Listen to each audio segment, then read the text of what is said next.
to Believe in Badgers on the Believe Network, presented by BetOnline.ag and Oak Ridge Wealth Management. I'm Matt Perkins, joined as always by Badger legend, the Hebrew Hammer himself, Matt Bernstein. Bernie, how are we doing today? Matt Perkins, I'm excited to be back in the saddle with you. We've taken 13 days off, it feels like, in 2025. So we got a lot of fun things coming up. But I think today will be a great time. Every day's a holiday with you guys. Absolutely. And we have our good friend, Jake Kocorowski, back with us once again for a quick offseason catch-up. And then we're going to do something a lot more fun. We're doing an NIL draft, which we will explain a little bit more later. But Jake, we always appreciate you taking the time to hang out with us. Oh, my play! I love talking with you guys. Hope the new year's starting well for y'all. I'm just jealous y'all have had some time off. It is. I know you talked about it, previewed a little bit with what's happened lately, but college football, covering it nowadays, it never ends, and that continues here for Badger Extra and many others that cover this sport.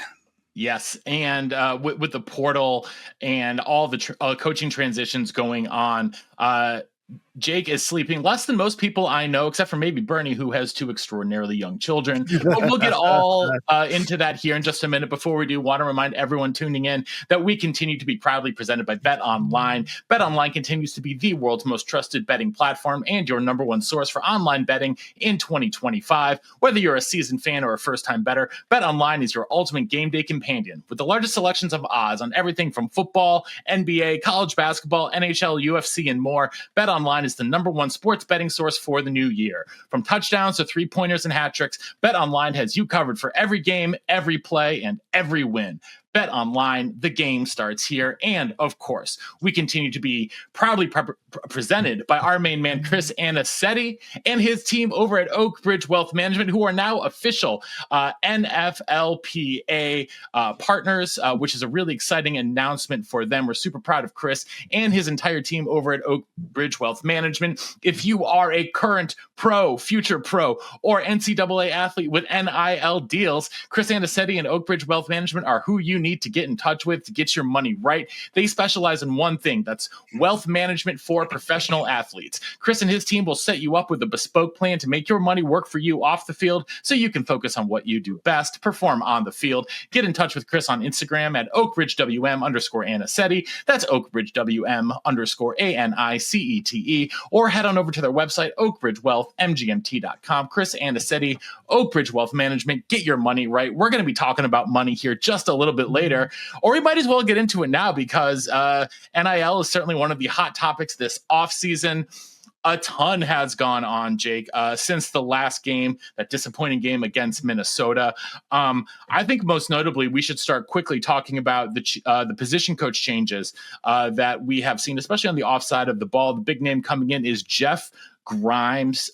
Jake, the new offensive coordinator. Kenny Guyton then shifts over from wide receiver coach to quarterback coach. New wide receiver coach, Reed, coming in over from Western Michigan. Jake, what do you make of the shakeup on the offensive side? We all knew that, obviously, with the firing of Phil Longo, they were going to do something along the lines of hiring somebody. And so it's just a matter of what type of system and just who the name would be. And you look for someone, if you're trying to reestablish kind of Wisconsin's roots, and it's not taking anything away from Phil Longo, who, he's an air raid coach, but he incorporated run game and he needed to, for that matter. But was it to the success of they wanted to? Obviously not, or else he'd still be at Wisconsin. But Jeff Grimes, it's more of a run-based type of offense. It's, talking to Colton Bartholomew, my tag team partner at Badger Extra that covers a football team. It's outside zone's a very popular play there for the run. So you've seen, Wisconsin fans have seen Jeff Grimes and his offense before at BYU in 2018 when they came to Camp Randall and pulled off that upset win in that season. And so, during that time you saw motion, and that's 7 years ago, right? So almost 7 years ago now. And so there's changing with the times, but there's obviously going to be a run focus with this offense, and Wisconsin's returning some good offensive linemen: Jake Renfro, Riley Mahlman, Joe Brunner. you'll have to, Kevin Haywood, I think, is the left tackle of the future for Wisconsin. We'll see who fills in that guard spot, for Joe Huber. But I think it's a good hire based off of what Wisconsin's like. If you talk about the identity, which is like for y'all that are young or old enough, Pee Wee Herman, that's, that buzzword is like, a special word where they all like scream, identity was that word during the season of like, what is this identity of Wisconsin's offense? Well, you're looking at run base, and then he likes to throw it deep. And so you have something like a Vinny Anthony. So I think the hire is a good hire. On the other note too, you look at, Kenny Guyton with quarterbacks coach. He's a former quarterback. That's a plus in his, book. He coached only one of the quarterbacks that's currently on the roster from what we know of. After the departures of Braden Locke and Tyler Van Dyke and Mabry Matoyer and Cole LaCrue. So for Wisconsin, Kenny Guyton obviously played at Ohio State. Seems like a logical move over there. It will be, it's like, he's coached wide receivers at Arkansas and now at Wisconsin. And so I think that's going to be the interesting part, is going to be like, how does he mesh well with this offense, and just how does he how does Grimes and Guyton work there? I think the bigger connection is making sure Grimes and AJ Blazik are on the same. Jordan Reed, I like Jordan Reed, the hire there. He did some great things at, I think, Western Michigan. And so it's a young and upcoming coach. Not like these aren't splashy hire. Grimes maybe a hint of a splash, if you will, but I do feel that Wisconsin, with Guyton and Reed, I mean, I think they made reasonable hires. And you have now the offense. The biggest thing was just what type of scheme Wisconsin was going to run and how it could fit to the strengths of those that are in the program right now. And I think they did well with Grimes. Now it's going to be a part of, can they get everybody on the same page? And that all starts in OTAs starting up in a month or so, a month or two, whenever they decide to do OTAs, and then obviously in the spring ball. Hey, Jake, you just talked about, getting the hustle, getting up to speed, talking about it starting at OTAs or like spring. But Grimes had to start early. You got guys in the transfer portal, and I'm assuming, I would love to hear your take, and maybe you know more, but Tretch Kahuna went in, and then he came out. So under my assumption is that coach got hired, and he must be calling players saying, do not go. This is the best place for you. Or we found you more money, and we want you. Will Pauling left.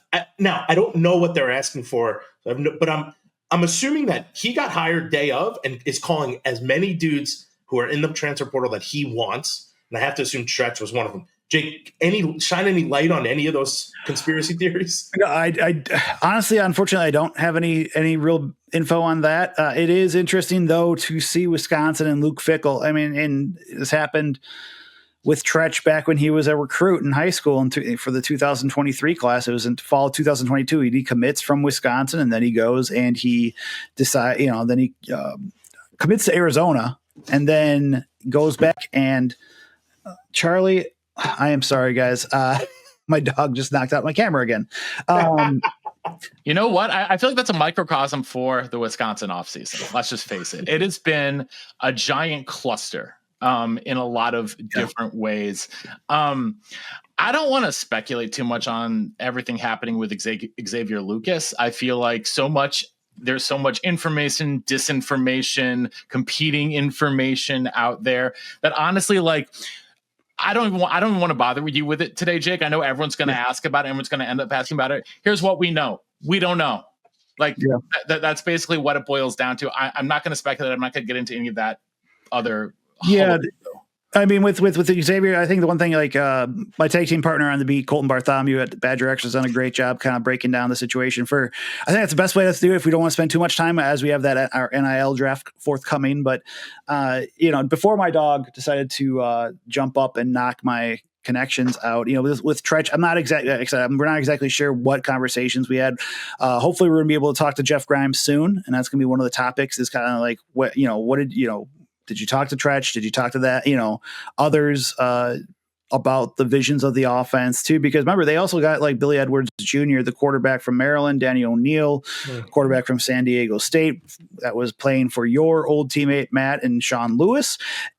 Basically, they didn't have a quarterback coach when those guys committed. And so, I think seeing the vision of what Jeff Grimes wants in this offense and whatnot, and just how he sold it, and like, who sold it, was it just Jeff Grimes, or was it also guys like Max Steinecker, the director of player personnel at Wisconsin, or maybe someone like a Kenny Guyton and whatnot before he made the official transition to quarterbacks coach. Just, we don't know yet. And that's going to be something that obviously it's going to be whenever they are made available, it's going to be one of those conversations of us asking just how did you guys reel him in for the second time? And again, with Xavier Lucas, if you go to badgerextra.com, Colton's got a whole breakdown kind of talking about the possible end games, basically, like what could happen from the news and so much more. So this has been our editor kind of going behind the curtain. It was the weirdest thing of like, he's like, this has been the busiest December you guys have had. And that it's true. Even with the Luke Fickell hire, that was busy, but this felt busier because it went from signing day and getting all that in early December. And then you're rolling through straight into, they're having meetings, you can tell they're having meetings with players even the week of signing day, even though the recruiting calendar, and it's not for players in the portal. It's for like talking to players about like what their future is at Wisconsin. Right. And so that's going on. And then they go straight into the transfer portal in terms of trying to get new players into the program.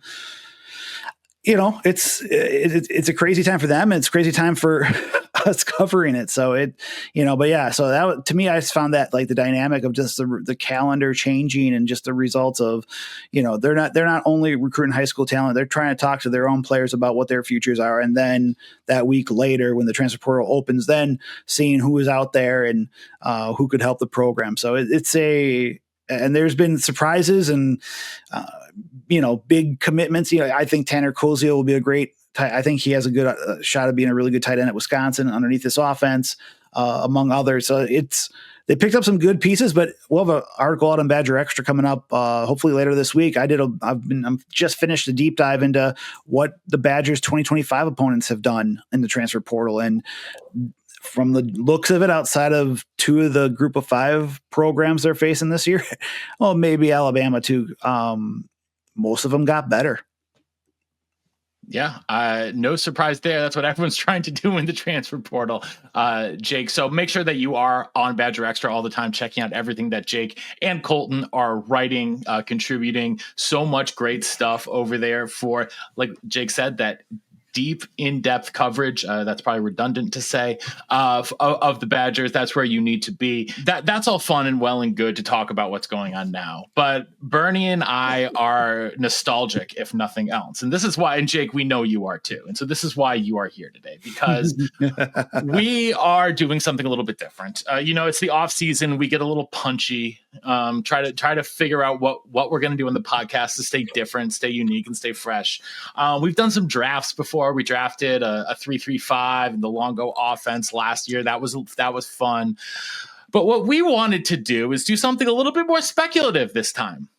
So what we are doing today is what we are calling the Badgers NIL draft.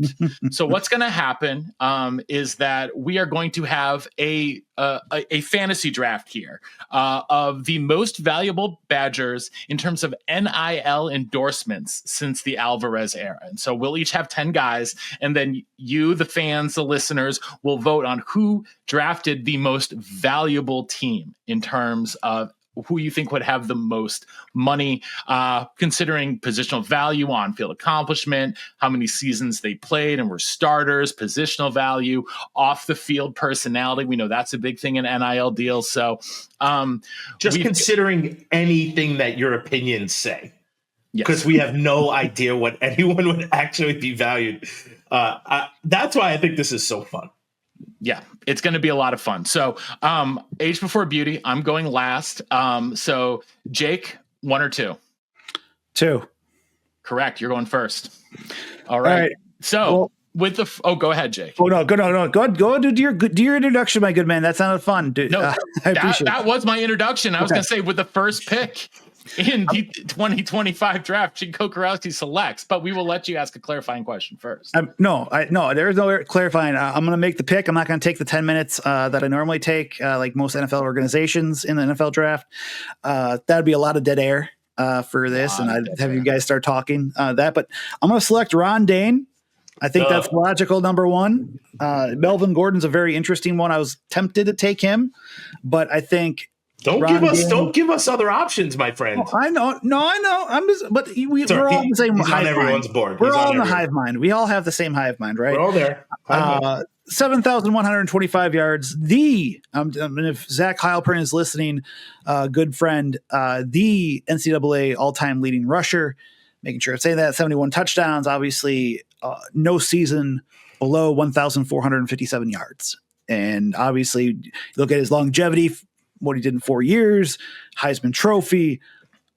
All right, dude. More than I say. The second crap pick I Ron get Dane now. is, I think, was number one on everyone's board and should have been pretty obvious. If he wasn't on your board, I don't think there's an argument there. There might not even be an argument to continue this because in 4 years, in 4 years he would have made a ridiculous amount of money. He's the most known. He's a Heisman Trophy. He's the most known Wisconsin Badger on earth. Yep. So let's just keep going. Yeah. Matt Perkins. Thanks a lot, Jake, for picking 2, because now I think this pick is the worst pick because it could be so many people. So I'm gonna throw it in there. I'm gonna get TJ Watt. Oh, interesting. That is.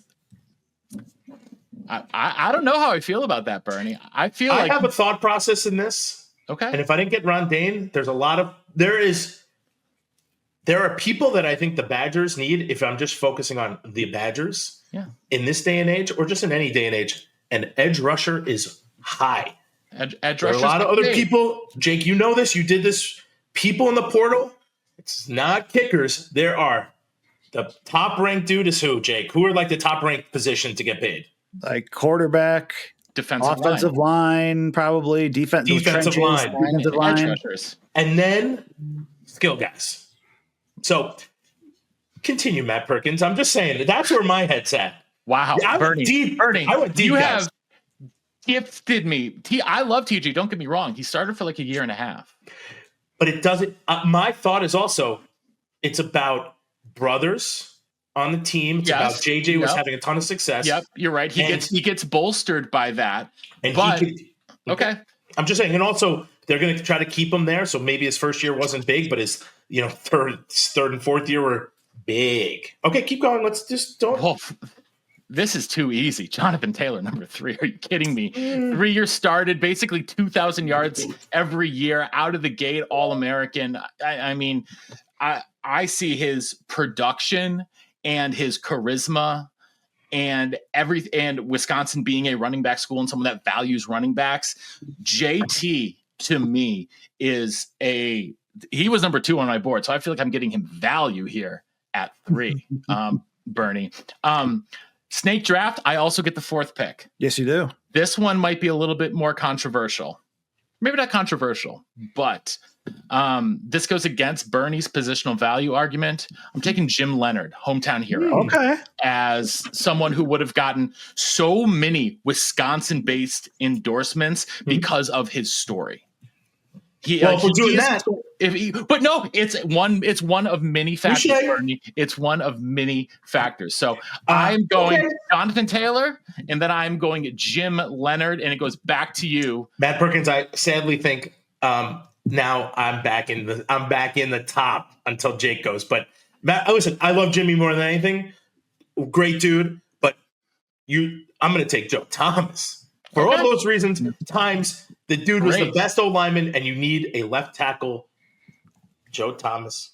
I don't even need to talk about him. No, he's one of the greatest of all time. That's a very good pick. That's an underrated pick right there. The GOAT? Yes, the GOAT.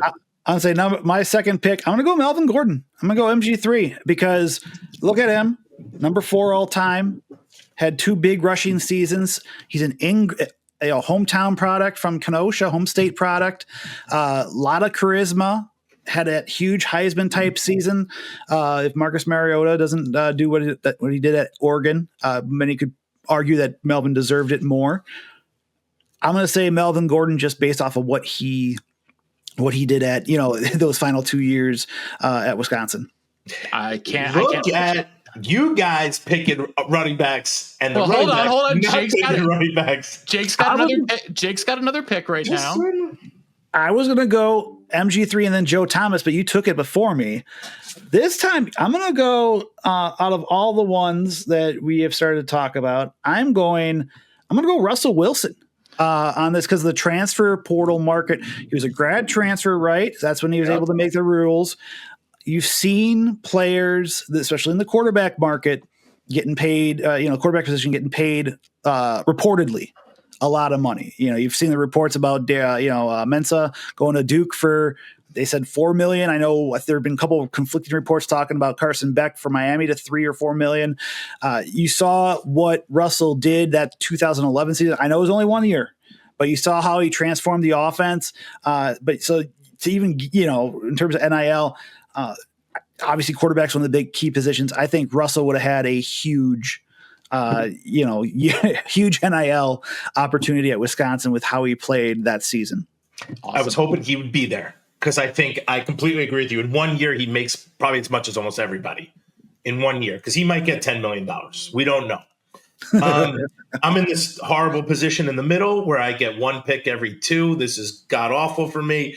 So I am going to go with, I really got to, you know what? I'm going to make a big splash. Gabe Karimi. You guys have no linemen. You guys are going to get out linemen. We don't need, we're just trying to make money. We're not trying to make a team. We're just but these guys make money. When you can block, people want to come play with Joe Thomas and Gabe Karimi. I'm just saying. Okay. Money. That is, Bernie, your strategy is different. And I'm just going to leave it at that. I am looking for some sizzle. I'm going with the best wide receiver to ever put on a Wisconsin uniform, Lee Evans.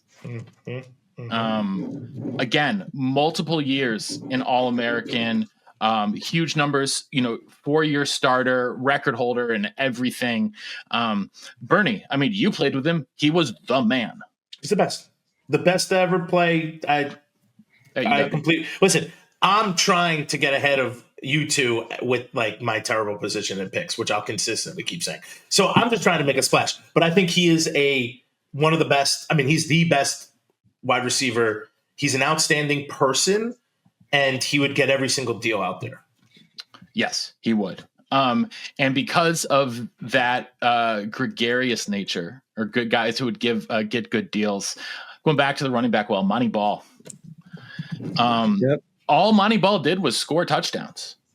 Scoring touchdowns is good business. And when you graduate with the most touchdowns in the history of NCAA football, when you are, All-American multiple time in a place that loves running backs, I'm going to keep going back to it again and again and again. Give me Monty here for me in the first pick of the 4th round. Erasmus James. Good one. Oh, that was one. I was looking back through the starters. James. Dude, after that Penn State game, he took out 2 dudes. He's every single insurance. Don't get into an accident with this guy. He's the insurance dude before the insurance dude. Yeah, the mayhem. Mr. Mayhem. He's the Allstate guy. He is Mr. Mayhem. Get your life insurance if you're a quarterback, and he would be that guy saying that to everyone. I'm just making a joke, but one of the most unstoppable dudes I think I played with. All right, first round pick to the Vikings. Jake, you have 2 picks. Yeah. All right, I'm going J.J. Watt. Obviously, that seems like the next logical one. You've seen what he's done. Obviously, the walk-on story can be played into, transferring in as a walk-on after having a scholarship from Central Michigan, going to the defensive line, the J.J. Watt Foundation, among other things. And obviously, he's had a bigger career in the NFL than he did, I would say, at Wisconsin, but he had a really sizable impact, obviously, in the 2010 season when Wisconsin went to the Rose Bowl. Great call. You're up again. Let's see. It was round 5. Yep. I'm going to go, I'm going to go a little bit outside here. I'm going to go Jamar Fletcher, cornerback. One of the tied with Jim Leonard, your former teammate, Bernie, in career interceptions, highlight reel, was a big play cornerback. Something that you want. We had the only outside of Jimmy, who's the other cornerbacks that have had that type of impact where they've been a turnover machine outside of Ricardo Hallman back in 2023. And so I think he'd have a huge, schools would be going after him in my eyes if he was in this era. Burn. Totally agree. I'm going to go with, I think, one of the next best wide receivers, the guy that could talk his way into literally anything, I know Brandon Williams. He would make hand over fist money, and he would actually take it upon himself to go and recruit more things. So I think he would be fantastic. And dude, obviously, what he did on the field, it's like he, complimented Lee Evans, and then when Lee left, he basically took over. So, all right, might be a little bit of a stretch. This is tough. Jake Ferguson. That's not a stretch. That was one of the ones I was hoping that would stay on the board coming up. Jake Ferguson, obviously, red shirts, then he's a 4-year starter, is obviously royalty in Madison as the grandson of Barry Alvarez. Outstanding player on the field, very affable, has the right personality. So give me Jake Ferguson there. And I'm going to follow Jake with the first pick in the 6th round. And I am going to go with one that's maybe a little bit, I don't know. I don't want to say this is off the board either. Chris Borland. I really value in this guys who are 4-year starters, because you're not going to necessarily get the NIL money your first year coming out of high school. I mean, nowadays you might, but I think in sort of like the Wisconsin model, ideally it would be escalating. Chris Borland comes in, freshman All-American, 4-year starter, one of the best to ever play middle linebacker at Wisconsin. I really value that longevity. Bernie. Interesting. Okay. I got 1, 2, 3, 4. How many guys? I only got 5 guys. All right. I'm going to stay with my trend of O-line, D-line, rushes. I got 1 wide receiver. Man, this is tough for me because you had Antosh Hawthorne, who is one of the best recruits, I think, to ever come through, started his entire career, came back his 4th year, or Wendell Bryant, who's iconic for that sack in the Rose Bowl as a freshman, which would have had him catapult to millions of dollars over the place. I'm going Wendell Bryant, and I also want you on the show. Wendell Bryant. Great pick, Burn. It was him or Borland for me. So, Jake Coco. I'm gonna go James White. Sweet feet. Your money pod. What is it called? Money down. Money down. I had a chance to talk with him in the fall too for a couple things. So it was great talking to James. One of the most underrated type guys, but like you talk about NIL opportunities, someone that could say, that was underappreciated. Opportunities there. He's 6th all time and whatnot. I think he's just a great opportunity. Yeah, he's a great running back, and I think he's been a great spokesman for Wisconsin. I think both national and local companies would have him. So I nominate. I know I've been very heavy on the running backs. I think this is my 3rd one, but I'm sticking to it based off of the RBU, if you will. I love it. All right, 7th round. All right. Now we're starting to dive in a little bit more. You know what? I'm going to go. Ooh. All right. Now I'm going to save that one for the one of my last ones. I was going to do one. I'm going to go and you know what? Go Chris Chambers, wide receiver. I like that. I think obviously the big play wide receiver came right before. I mean, Lee Evans and him were teammates for a little bit, but was the wide receiver during those back-to-back Rose Bowl years. Yeah, you had Ahmad Merritt. Yeah, you had Nick Davis, but Chambers was the big name receiver. And I think he would have had quite the, great talker too. A great talker. Right. Burn. I still think don't get me wrong, but I still think I'm in the lead big time outside of maybe Rondane. I think, and Russell, Jake, I'm a little mad that you took him because I was going to take him right away. So I think I might be touched behind you, but not after this pick, guys. Listen to this.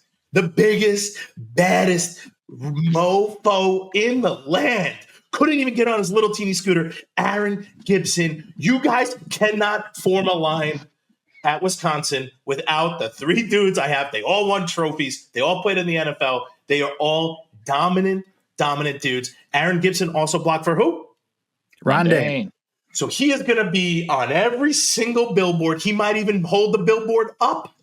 Aaron Gibson also wants you on the show, but That's a whole nother thing. Gibby coming over to the NIL Bernstein team. Woo-hoo! I would say like it's like I had both Thomas and Gibson. It's just so hard at times with linemen because it's like and I'm the same with the running back too. You know, obviously everything's a product of each other. You can't have Ron Dane. Ron Dane's not Ron Dane without Aaron Gibson or Chris McIntosh, among others, right? But it's also just really, it's sometimes hard to pinpoint the linemen, you know, and whatnot in terms of lineman. And so you're hitting. Yeah, I'm glad we're all kind of. I could also say that right now there are so many skill guys in this world. Yeah, that the heaviest people who are getting paid the most, even in the NFL, are rush guys, D-line. They're not look. Derrick Henry's been around these guys don't stick. Listen, I'm a running back talking smack about running backs. So all I'm saying is the edge rushers, the O-line, and the D-line right now are, and yes, quarterback, because you cannot do anything in this world in football without a QB, are the heaviest hitters you can possibly. That's my mentality. Yes, Ron Dane is eclectic, right? Jonathan Taylor, who I should have picked, I didn't pick, maybe being a mistake. Monte Ball, all these dudes, Melvin Gordon, listen, James White, they're the best. However, I still think some of these dudes who are the best to ever play in their position might make more money than them. All right. Listen, it's a gamble. It is a gamble. We've only had one quarterback go so far. Uh-oh. Who you got? I have a Rose Bowl winner, a 3-year starter, and I think one of the best quarterbacks after Russell. I think probably the best quarterback to ever do it at Wisconsin. That's Brooks Bollinger. Wow. Okay. I'm obsessed with Brooks Bollinger. He's one of my best friends in college. Went to his wedding, dated one of the most beautiful women I've ever seen in my life, played on the soccer team. But I'm Matt Perkins, no Darrell Bevell. That's so interesting.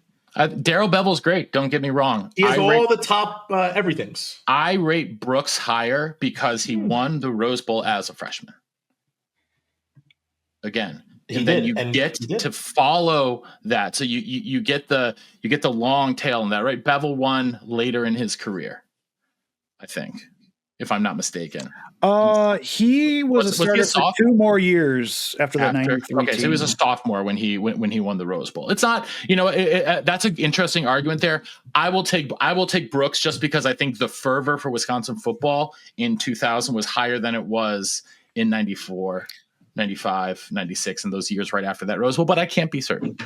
It's interesting though too because Bevell too was also older. Remember, he went on a 2-year mission and then transferred to Wisconsin. So he was older. So yeah, that's an interesting point there too. So no, that's a good pick there, Matt. All right. Well, thanks. Well, I'm hoping to follow that up with another good pick. I mean, he's already been mentioned here. Antosh Hawthorne. Oh no. That was going to top out my D line. Like I was going to go no skill guys at all. And then listen, if you hadn't taken Gibby, I was going to take Gibby and then Brooks. So this works for me. I need to fill out some of it. And again, personality wise, Taj is a great spokesperson. You know what? Great. And one of the highest recruits in my class, maybe the highest recruit in my class. We did everything to get him there. And he only got better. He only got better. He had a pick as a senior. Like the dude is, and he's just a good dude. He stayed in here. He didn't go to the NFL. He stayed his 4th year. It's a big deal because that's where you could probably get cash money. Oh man, I'm a little mad at you, Matt Perkins, for picking my guy. You're up now. There are so many dudes. I have so many dudes on my board. Oh, this is a hard one because I still have edge rushers. The leading career sack person is still on the board. I think, oh man, I might have to go cornerback though. It's very hard not to. I think I'm going to go Troy Vincent. That's a good pick. I think I'm going to go Troy Vincent. One of the best to ever play early in Barry's career.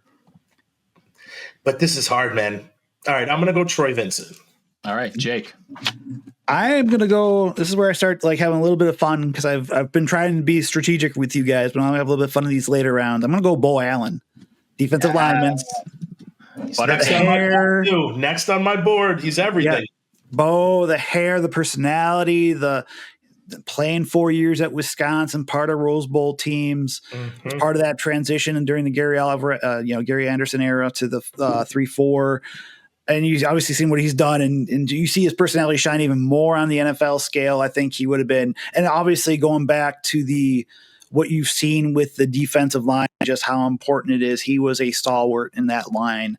So I will go with Bo Allen. And then for my snake pick, was this round 9? Yep. First pick around 9. We're wrapping up here. We know Bernie's got to get to a meeting. All right. Leo Chenal. Yep. Okay. Linebacker. On my board. 4 years. Yep. 4-year player. Solid. I know it was on the beginning ages of NIL. Back right? Was that back? I'm trying to figure out what year that was. Yeah, his senior year was kind of the first year. Okay, that's what I thought. But yeah, I'll go Leo there. Great call, Bernie. Great call. I'm going to stick with the D line because I think this is one of the most important positions in the country right now. Don Devastation Davey. Don Davey was on my board. He was up there for me. Wisconsin guy through and through. Extremely smart, one of the best, been mentioned by dudes for decades. Even JD said he showed up and that was like the best guy who was on the team. So Don Davey. All right. With my penultimate pick, I'm going with a guy who was here a little bit during the NIL era as well. Edge rusher Nick Herbig. I think, and Nick has the person, again, going back to the personality thing, Nick's got that personality. He had, I don't know, he gets everyone going. You just kind of who he is. And I think that had he been in the full-fledged NIL era, he would have been a super duper star. 10th round, last round, my final pick, Matt Bernstein. Oh, Bernie. Thank you. You've got you have an epic nickname. You have a signature moment. You are a fullback, which Wisconsin loves fullbacks, and you were you were an absolute legend on campus. I don't see an establishment in 2004 or 2005 that didn't want you as one of their guys. Yeah, I appreciate that. Thank you, Matt Perkins. Keep going. Well, no, you keep going because you're up. I'm up. Wait, guys, I need 1 second because Allie's calling me. Hold on. Yep. What's up, Allie? I did do that. Oh, those are never good words. Okay. All right, bye. All right, I gotta go. But let's finish this. Bernie, quickly, go. My last pick, and this is hard because I have dudes all over the place, and everyone's awesome. OD, Pete Monty, Braylon. I had AD, Aberderis. I'm going to keep with it. Leading sack holder for the Wisconsin Badgers. He started the entire thing with Barry. Tarek Saleh. All right. He's a well-spoken dude. Everyone loves him. Everyone knows him. He's Barry's BFF. Boom. My team is defense. It's D-line. It's fat dudes. It's no skill guys except for 2. Guys, I love you. Thank you. I need to jump. But you guys. Well, Jake, quickly, who's your last one? Yo, Jake, go for it. Last one. Rafael. If I don't know about international rules. Rafael Gaglianone, kicker. I'm getting a specialist. It's beautiful. The hair, the dancing after the celebrations. Everything about it. Everything about it. We love everything about it. Everyone tuning in here. Make sure to check Jake out on socials, Badger Extra, all that good stuff. We know Bernie has to go to a meeting. What's your final word, Bern? I had Matt Davenport. I was going to ask you guys for a kicker or a punter. Boom. Love it. Absolutely. Sorry, Vitaly, if you're listening. Yeah, we love you, Vitaly. Don't worry about it. We appreciate everyone tuning in to Believe in Badgers on the Believe Network, presented by BetOnline.ag and Oak Ridge Wealth Management. Until next time, on Wisconsin. On Wisconsin.